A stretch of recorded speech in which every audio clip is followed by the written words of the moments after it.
اعوذ باللہ من الشیطان الرجیم بسم اللہ الرحمن الرحیم 11ویں قسط سیرت النبی صلی اللہ علیہ وسلم کی 11ویں قسط پیش کی جا رہی ہے۔ گزشتہ قسط میں آپ نے مکہ سے مسلمانوں کے مدینہ ہجرت کرنے کے بارے میں سنا تھا۔ پھر کفار مکہ نے اللہ کے رسول صلی اللہ علیہ وسلم کو قتل کرنے کا ایک منظم پلان بنایا تھا اور اللہ کے رسول صلی اللہ علیہ وسلم کے گھر کو گھیر لیا تھا، مگر رسول اللہ صلی اللہ علیہ وسلم ان کے درمیان سے نکل گئے اور حضرت ابوبکر رضی اللہ عنہ کے ساتھ مدینہ ہجرت کرنے کے لیے نکل پڑے اور مکہ سے باہر غار ثور میں چھپ گئے۔ تو رسول اللہ صلی اللہ علیہ وسلم اور حضرت ابوبکر رضی اللہ عنہ غار ثور میں 3 راتیں یعنی جمعے کی رات سے اتوار کی رات تک چھپ کر گزاری۔ اس دوران ابوبکر رضی اللہ عنہ کے بیٹے عبداللہ رضی اللہ عنہ بھی آ کر یہیں رات گزارتے تھے اور رات کے آخری حصے میں اندھیرے میں وہاں سے چلے جاتے تھے اور مکہ میں قریش کے ساتھ یوں صبح کرتے تھے گویا انہوں نے مکہ میں ہی رات گزاری ہو۔ پھر نبی صلی اللہ علیہ وسلم اور ابوبکر رضی اللہ عنہ کے خلاف سازش کی جو بھی بات سنتے تو اس کی خبر لے کر رات کے اندھیرے میں غار ثور پہنچ جاتے اور نبی صلی اللہ علیہ وسلم کو اطلاع دیتے۔ اسی طرح ابوبکر رضی اللہ عنہ کے غلام عامر بن فہیرہ بکریاں چراتے رہتے اور رات میں بکریاں لے کر خاموشی سے غار کے پاس پہنچ جاتے۔ اس طرح نبی صلی اللہ علیہ وسلم اور ابوبکر رضی اللہ عنہ رات کو پیٹ بھر کر دودھ پی لیتے تھے۔ ابوبکر رضی اللہ عنہ کے بیٹے عبداللہ رضی اللہ عنہ جب رات کے آخری حصے میں مکہ چلے جاتے تو عامر بن فہیرہ ان کے قدموں کے نشانات پر بکریاں ہانکتے ہوئے واپس چلے جاتے۔ اس طرح غار تک کسی کے قدموں کے نشان تک باقی نہیں رہتے۔ ادھر مکہ کے کفار کا یہ حال تھا جب وہ نبی صلی اللہ علیہ وسلم کو قتل کرنے میں ناکام ہوئے اور صبح کو ان کو پکا معلوم ہوا کہ رسول اللہ صلی اللہ علیہ وسلم ان کے ہاتھ سے نکل چکے ہیں تو گویا وہ پاگل ہو گئے۔ انہوں نے سب سے پہلے اپنا غصہ حضرت علی رضی اللہ عنہ پر اتارا، ان کو گھسیٹ کر کعبۃ اللہ تک لے گئے۔ لیکن جب حضرت علی رضی اللہ عنہ سے کچھ حاصل نہ ہوا، کوئی معلومات نہیں ملی، تو یہ لوگ ابوبکر رضی اللہ عنہ کے گھر آئے اور دروازہ کھٹکھٹایا۔ ابوبکر رضی اللہ عنہ کی بیٹی اسماء رضی اللہ عنہ نے دروازہ کھولا۔ ان لوگوں نے ان سے پوچھا کہ تمہارے ابا کہاں ہیں؟ حضرت اسماء رضی اللہ عنہ نے کہا کہ خدا کی قسم مجھے معلوم نہیں کہ میرا ابا کہاں ہے۔ اس پر کمبخت ذلیل ابو جہل نے ان کے چہرے پر اس زور کا تھپڑ مارا کہ ان کے کان کی بالی گر گئی۔ اس کے بعد قریش نے ایک ہنگامی میٹنگ کر کے ایک ارجنٹ میٹنگ کر کے یہ طے کیا کہ ان دونوں کو گرفتار کرنے کے لیے ہر قسم کے وسائل کام میں لائے اور جو کچھ ہو سکتا ہے وہ سب کچھ کر گزریں۔ تو پھر مکہ سے نکلنے والے تمام راستوں پر خواہ وہ کسی بھی سمت جا رہا ہو نہایت ہی سخت ہتھیار کے ساتھ پہرا بٹھا دیا گیا۔ اسی طرح عام لوگوں میں یہ اعلان بھی کیا گیا کہ جو کوئی رسول اللہ صلی اللہ علیہ وسلم اور ابوبکر رضی اللہ عنہ کو یا ان میں سے کسی ایک کو بھی زندہ یا مردہ لائے گا اسے ہر ایک کے بدلے 100 اونٹوں کا انعام دیا جائے گا۔ اس اعلان کو سن کر لوگ اور خاص کر قدموں کے نشانات ڈھونڈنے والے ماہر کھوجی یعنی فوٹ پرنٹ کے ایکسپرٹس نہایت سرگرمی سے نبی کریم صلی اللہ علیہ وسلم اور ابوبکر رضی اللہ عنہ کی تلاش میں لگ گئے اور پہاڑوں میں، وادیوں میں، بلکہ ہر اونچی نیچی جگہوں میں لوگ پھیل گئے، لیکن نتیجہ کچھ بھی حاصل نہ ہوا۔ تلاش کرنے والے غار ثور کے بالکل قریب بلکہ غار کے منہ تک پہنچ گئے، مگر اللہ تعالیٰ اپنے کام پر غالب ہے۔ حضرت ابوبکر رضی اللہ عنہ بیان کرتے ہیں کہ میں نبی صلی اللہ علیہ وسلم کے ساتھ غار میں تھا، سر اٹھایا تو کیا دیکھتا ہوں کہ لوگوں کے پاؤں نظر آ رہے ہیں۔ میں نے کہا کہ اے اللہ کے نبی، اگر ان میں سے کوئی شخص صرف اپنی نظر نیچی بھی کر دے تو ہمیں دیکھ لے گا۔ آپ صلی اللہ علیہ وسلم نے فرمایا ابوبکر خاموش رہو، ہم 2 ہیں مگر تیسرا اللہ بھی ہمارے ساتھ ہے۔ بہرحال تلاش کرنے والے واپس چلے گئے اور 3 دن کی مسلسل بے نتیجہ دوڑ دھوپ کے بعد قریش کا جوش ٹھنڈا پڑ گیا تو رسول اللہ صلی اللہ علیہ وسلم اور ابوبکر رضی اللہ عنہ نے مدینہ کے لیے نکلنے کا ارادہ فرمایا۔ عبداللہ بن اریقط نامی آدمی سے جو ریگستانی اور بیابانی راستوں کا ماہر تھا، اس کے ساتھ پہلے ہی اجرت پر یعنی پیسہ دے کر مدینہ پہنچانے کا معاملہ طے ہو چکا تھا۔ یہ شخص ابھی مسلمان نہیں ہوا تھا لیکن قابل بھروسہ آدمی تھا، اس لیے سواری کے دونوں اونٹنیاں پہلے سے ہی اس کے حوالے کر دی گئی تھی اور اس کو یہ کہا گیا تھا کہ 3 رات گزر جانے کے بعد وہ دونوں سواریاں لے کر غار ثور کے پاس پہنچ جائے۔ تو جب پیر کی رات آئی جو سن 1 ہجری کی ربیع الاول کی چاند رات تھی. اچھا آپ کو یہ پتا ہوگا کہ نبی کریم صلی اللہ علیہ وسلم کے مدینہ ہجرت کرنے کی رات سے سن ہجری کی ابتدا ہوتی ہے. تو ربیع الاول سن 1 ہجری کی چاند رات تھی. تو عبداللہ بن اریقط سواریاں لے کر آ گیا. ابو بکر رضی اللہ عنہ نے رسول اللہ صلی اللہ علیہ وسلم سے گزارش کی کہ آپ میری ان 2 اونٹنیوں میں سے ایک اونٹنی قبول فرما لیں. رسول اللہ صلی اللہ علیہ وسلم نے کہا کہ میں قیمت دے کر لوں گا. حضرت ابو بکر رضی اللہ عنہ کی بیٹی اسماء رضی اللہ عنہا بھی سفر کے لیے توشہ لے کر آ گئی، مگر توشے میں اونٹنی پر لٹکانے والی ڈوری لگانا بھول گئی. جب نکلنے کا وقت آیا تو اسماء رضی اللہ عنہا نے توشہ لٹکانا چاہا تو دیکھا کہ اس میں ڈوری ہی نہیں ہے. تو انہوں نے اپنے کمر بند کا کپڑا کھولا اور اس کو 2 حصوں میں پھاڑ کر ایک میں توشہ لٹکایا اور دوسرا کمر میں باندھ لیا. اسی وجہ سے ان کا لقب ذات النطاقین پڑ گیا، یعنی 2 کمر بند والی. اس کے بعد نبی کریم صلی اللہ علیہ وسلم اور ابو بکر رضی اللہ عنہ نے سفر شروع کیا. ان کے گائیڈ عبداللہ بن اریقط نے ساحل کا راستہ اختیار کیا. غار سے روانہ ہو کر اس نے سب سے پہلے یمن کی طرف چلایا، یعنی مدینہ جانے کے راستے کے بالکل الٹا راستہ، اور جنوب کی سمت خوب دور تک لے گیا تاکہ پیچھا کرنے والوں کو سمجھ نہ آئے.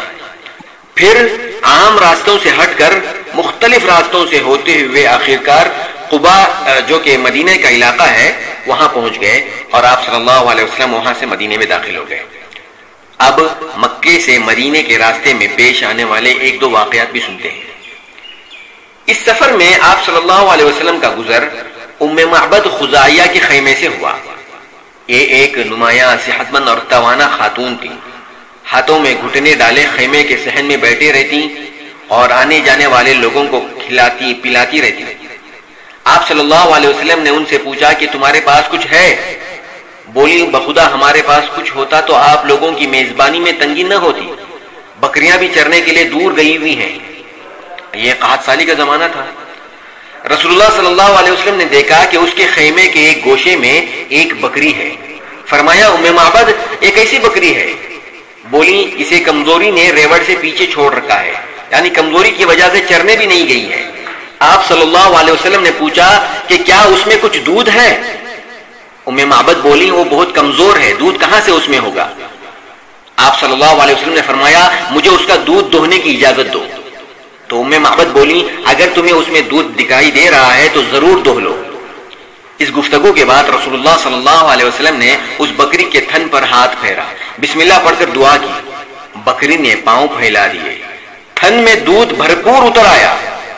آپ صلی اللہ علیہ وسلم نے ام معبد کا ایک بڑا سا برتن لیا جس میں ایک جماعت کے لیے دودھ آ سکتا تھا، اور اس میں اتنا دودھ دہا کہ جھاگ اوپر آ گیا. پھر ام معبد کو پلایا، انہوں نے پیٹ بھر کر دودھ پیا. پھر اپنے ساتھیوں کو پلایا، ان کا بھی پیٹ بھر گیا. پھر آپ صلی اللہ علیہ وسلم نے خود پیا. پھر اسی برتن میں دوبارہ اتنا دودھ دہا کہ برتن بھر گیا، اور اسے ام معبد کے پاس چھوڑ کر آگے چل پڑے. تھوڑی ہی دیر گزری تھی کہ ام معبد کے شوہر ابو معبد اپنی کمزور بکریوں کو لے کر جو چرانے لے گئے تھے واپس آ گئے. دودھ دیکھا تو حیرت میں پڑ گئے. پوچھا یہ تمہارے پاس سے کہاں سے آ گیا؟ گھر میں تو دودھ دینے والی کوئی بکری بھی نہیں ہے. تو ام معبد بولی ہمارے پاس سے ایک بابرکت آدمی گزرا جس کی ایسی اور ایسی بات تھی اور اس کا یہ اور یہ حال تھا. ابو معبد نے کہا یہ تو وہی قریش کا آدمی معلوم ہوتا ہے جسے قریش تلاش کر رہے ہیں. اچھا ذرا اس کی کیفیت تو بیان کرو. اس پر ام معبد نے نہایت ہی دلکش انداز سے آپ صلی اللہ علیہ وسلم کے اوصاف اور آپ صلی اللہ علیہ وسلم کے کمالات کا ایسا نقشہ کھینچا کہ گویا سننے والا آپ صلی اللہ علیہ وسلم کو اپنے سامنے دیکھ رہا ہو. یہ اوصاف سن کر ابو معبد نے کہا واللہ یہ تو وہی صاحب قریش ہے جس کے بارے میں لوگوں نے قسم قسم کی باتیں بیان کی ہے. میرا ارادہ ہے کہ میں ان کی رفاقت اختیار کروں اور کوئی راستہ ملا تو میں ان سے جا کر ضرور ملوں گا. بہرحال اسی طرح راستے میں مکے کا ایک شخص سراقہ بن مالک نے پیچھا کیا جو بعد میں مسلمان ہو گئے. وہ اپنے قبیلے کی ایک مجلس میں بیٹھے ہوئے تھے کہ ایک آدمی آ کر ان سے کہنے لگا اے سراقہ میں ابھی ساحل کے پاس فلاں جگہ پر کچھ لوگوں کو دیکھا ہوں. میرا خیال ہے کہ وہ محمد اور ان کے ساتھی ہیں. اللہم صلی علی سیدنا محمد. سراقہ سمجھ گئے کہ یہ وہی لوگ ہیں اور ان کو ڈھونڈنے پر بڑا انعام بھی ہے. اس لیے سراقہ نے اس شخص سے کہا کہ ارے نہیں، تم نے ان کو نہیں بلکہ فلاں اور فلاں شخص کو دیکھا ہے جو میرے سامنے سے ہو کر گزرے ہیں۔ پھر سراقہ تھوڑی دیر اس مجلس میں بیٹھے رہے، پھر اپنے گھر گئے، اپنی لونڈی سے کہا کہ میرا گھوڑا لے کر فلاں جگہ خاموشی سے جا کر کھڑے رہو۔ پھر وہ نیزہ لے کر گھر کے پچھلے حصے سے باہر آ گئے اور اپنے گھوڑے پر بیٹھ کر بڑی تیزی کے ساتھ اس آدمی کے بتائے ہوئے راستے پر چلنے لگے۔ جب اللہ کے رسول صلی اللہ علیہ وسلم اور حضرت ابوبکر رضی اللہ عنہ کے قریب پہنچے تو گھوڑا پھسل گیا اور یہ گھوڑے سے گر گئے۔ وہ پھر گھوڑے پر سوار ہوئے اور نبی کریم صلی اللہ علیہ وسلم اور ان لوگوں کے قریب ہوئے۔ حضرت ابوبکر رضی اللہ عنہ بار بار مڑ کر ان کو دیکھ رہے تھے، جبکہ نبی کریم صلی اللہ علیہ وسلم توجہ ہی نہیں دے رہے تھے۔ حضرت ابوبکر رضی اللہ عنہ نے رسول اللہ صلی اللہ علیہ وسلم سے کہا کہ اے اللہ کے رسول، یہ پیچھا کرنے والا ہمارے قریب آ رہا ہے۔ آپ صلی اللہ علیہ وسلم نے سکون سے فرمایا لا تحزن ان اللہ معنا، غم نہ کرو، اللہ ہمارے ساتھ ہے۔ اب کی بار سراقہ کے گھوڑے کے اگلے دونوں پاؤں گھٹنوں تک زمین میں دھس گئے تو سراقہ سمجھ گئے کہ ان کا معاملہ کچھ اور ہی ہے، ان کو تکلیف نہیں دی جا سکتی ورنہ خود سراقہ کو ہی تکلیف ہوگی۔ پھر سراقہ نے معافی مانگتے ہوئے امان کے ساتھ اللہ کے رسول صلی اللہ علیہ وسلم کو پکارا تو وہ لوگ رک گئے۔ پھر سراقہ نے مکہ کے حالات کی تفاصیل ان کو بتا دی۔ پھر سراقہ واپس مکہ چلے گئے۔ مدینے کے مسلمانوں نے مکہ سے رسول اللہ صلی اللہ علیہ وسلم کی نکلنے کی خبر سن چکے تھے، اس لیے لوگ روزانہ صبح ہی صبح آبادی سے باہر نکل جاتے اور آپ صلی اللہ علیہ وسلم کی راہ تکتے رہتے، آپ صلی اللہ علیہ وسلم کا انتظار کرتے رہتے۔ جب دوپہر کو دھوپ سخت ہو جاتی تو واپس چلے آتے تھے۔ ایک روز طویل انتظار کے بعد لوگ اپنے اپنے گھروں کو پہنچ چکے تھے کہ ایک یہودی اپنے کسی ٹیلے پر کچھ دیکھنے کے لیے چڑھا۔ کیا دیکھتا ہے کہ رسول اللہ صلی اللہ علیہ وسلم اور آپ کے سفر کے ساتھی سفید کپڑوں میں ملبوس، جن سے چاندنی چھٹک رہی تھی، تشریف لا رہے ہیں۔ اس نے بے خود ہو کر نہایت ہی بلند آواز سے کہا عرب کے لوگوں، یہ رہا تمہارا نصیب جس کا تم انتظار کر رہے تھے۔ یہ سنتے ہی مسلمان ہتھیاروں کی طرف دوڑ پڑے اور ہتھیاروں سے سج دھج کر استقبال کے لیے امنڈ پڑے۔ مسلمان آپ صلی اللہ علیہ وسلم کی آنے کی خوشی میں نعرہ تکبیر بلند کرتے ہوئے استقبال کے لیے نکل پڑے۔ پھر آپ صلی اللہ علیہ وسلم کے آگے پیچھے پروانوں کی طرح جمع ہو گئے۔ نبی کریم صلی اللہ علیہ وسلم کی استقبال اور آپ کے دیدار کے لیے، آپ کو دیکھنے کے لیے سارا مدینہ امنڈ پڑا۔ یہ ایک تاریخی دن تھا جس کی مثال سرزمین مدینہ نے کبھی نہیں دیکھی تھی۔ رسول اللہ صلی اللہ علیہ وسلم نے قباء میں صحابی کلثوم بن حدم رضی اللہ عنہ کے گھر قیام فرمایا۔ نبی صلی اللہ علیہ وسلم کے مکہ سے نکلنے کے بعد حضرت علی رضی اللہ عنہ 3 دن مکے میں رکے رہے اور مکے میں اللہ کے رسول صلی اللہ علیہ وسلم کے پاس ان لوگوں کی جو امانتیں تھیں ان امانتوں کو واپس لوٹا کر پیدل ہی مدینے کی طرف چلے اور قباء میں آ کر اللہ کے رسول صلی اللہ علیہ وسلم سے ملے۔ رسول اللہ صلی اللہ علیہ وسلم نے قباء میں 10 دن سے زیادہ دن قیام کیا اور اس دوران مسجد قباء تعمیر کی۔ آپ صلی اللہ علیہ وسلم کے نبی ہونے کے بعد یہ سب سے پہلی مسجد ہے۔ پھر جمعے کے دن آپ صلی اللہ علیہ وسلم نے مدینے کا رخ کیا۔ یہاں سے مدینہ ان دنوں تقریباً 3.5 کلومیٹر تھا۔ اب تو مدینہ شہر میں ہی قباء آ جاتا ہے۔ بہرحال راستے میں جمعہ کی نماز کا وقت ہو گیا تو آپ صلی اللہ علیہ وسلم نے بنو سالم بن عوف کی آبادی میں جمعے کی نماز پڑھائی۔ یہ سب سے پہلا جمعہ تھا، اس میں کل 100 آدمی شریک تھے۔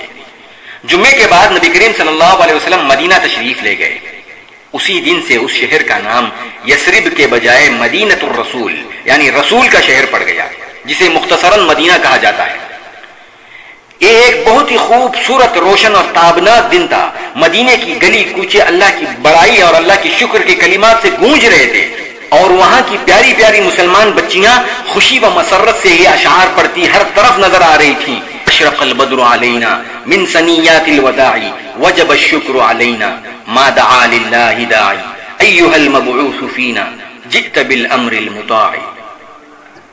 آپ لوگوں کو یہ پتہ ہی ہوگا کہ مکہ سے ہجرت کر کے آئے ہوئے مسلمانوں کو مہاجر کہا جاتا ہے، اور مدینے کے مسلمانوں نے مکہ سے آئے ہوئے مسلمانوں کی بہت ہی مدد کی، ان کا بہت ہی زیادہ خیال رکھا، بلکہ ان کو اپنا بھائی بنا لیا۔ اس لیے مدینے کے مسلمانوں کو انصار یعنی مدد کرنے والے کہا جاتا ہے۔ تو انصار اگرچہ بڑے دولت مند نہیں تھے، مگر ہر ایک کی یہی آرزو تھی کہ رسول اللہ صلی اللہ علیہ وسلم ان کے گھر اترے، ان کے گھر قیام فرمائے۔ تو نبی کریم صلی اللہ علیہ وسلم انصار کے محلے یا مکان کے پاس سے گزرتے تو وہاں کے لوگ آپ صلی اللہ علیہ وسلم کی اونٹنی کی رسی کو، اس کی نکیل کو پکڑ لیتے، مگر نبی کریم صلی اللہ علیہ وسلم فرماتے کہ اونٹنی کو چھوڑ دو، یہ اللہ کے حکم پر چل رہی ہے۔ تو اونٹنی مسلسل چلتی رہی اور اس جگہ پہنچ کر بیٹھ گئی جہاں آج مسجد نبوی ہے۔ لیکن آپ صلی اللہ علیہ وسلم اونٹنی سے نیچے نہیں اترے، اونٹنی پھر اٹھ کھڑی ہوئی اور تھوڑی دور گئی، پھر پہلے جہاں بیٹھی تھی وہاں واپس آ کر بیٹھ گئی۔ اس کے بعد آپ صلی اللہ علیہ وسلم اونٹنی سے نیچے اترے۔ یہ آپ صلی اللہ علیہ وسلم کی ننیال والوں کا محلہ تھا۔ نبی کریم صلی اللہ علیہ وسلم نے پوچھا کہ ہمارے کس آدمی کا گھر زیادہ قریب ہے؟ حضرت ابو ایوب انصاری رضی اللہ عنہ نے کہا کہ اے اللہ کے رسول، میرا گھر سب سے زیادہ قریب ہے، یہ رہا میرا مکان اور یہ رہا میرا دروازہ۔ تو آپ صلی اللہ علیہ وسلم ابو ایوب انصاری کے گھر تشریف لے گئے۔ پھر چند دن بعد آپ صلی اللہ علیہ وسلم کی بیوی ام المؤمنین حضرت سودا رضی اللہ عنہا اور آپ صلی اللہ علیہ وسلم کی بیٹیاں حضرت فاطمہ رضی اللہ عنہا اور حضرت ام کلثوم رضی اللہ عنہا بھی وہاں پہنچ گئیں۔ بہرحال یہاں تک اللہ کے رسول صلی اللہ علیہ وسلم اور اسلامی دعوت کا ایک دور یعنی مکی دور ختم ہو جاتا ہے۔